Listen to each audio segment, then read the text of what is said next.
नेमकं काय भूमिका आहे? आगामी गणेशोत्सवाच्या पार्श्वभूमीवर आपण शहरातून रूट मार्च काढलेला आहे.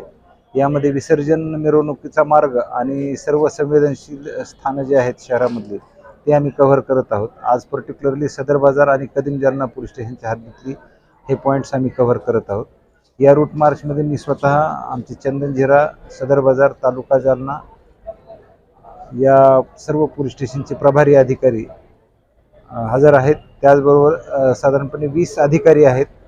SRPFचं एक पूर्ण कंपनी आहे ज्यामध्ये 100 जवान आहेत. त्याचबरोबर आमचं RCPचं प्लाटून आहे. प्लस सदर बाजार आणि कदीम जालना, तालुका जालना आणि चंदनझिरा या सर्व पोलीस स्टेशनचे अंमलदार आणि होमगार्ड महिला व पुरुष असे मिळून साधारणपणे 350 अंमलदार आहेत. आमचं RCP प्लाटून पण यामध्ये सहभागी होत आहे. आमच्या पूर्वतयारीचा भाग म्हणून आम्ही हा रूट मार्च काढलेला आहे. कुठून काढणार आहेत, कुठपर्यंत काढणार आहेत? आता मामा चौकातून आमचा पूर्ण विसर्जन मिरवणुकीचा जो मार्ग आहे तो आम्ही कव्हर करणार आहोत.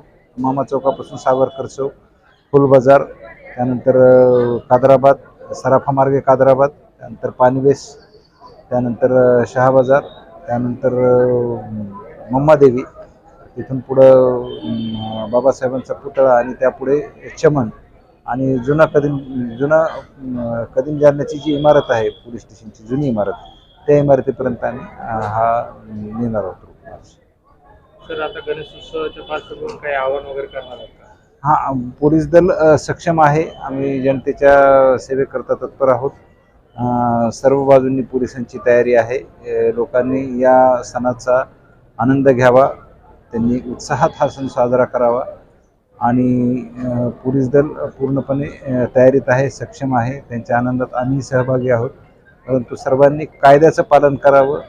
ध्वनी प्रदूषणाचे नियम असतील, वाद्याबाबतचे नियम असतील, मिरवणुकीच्या वेळांबाबतचे नियम असतील, त्याचं तंतोतंत पालन करावं.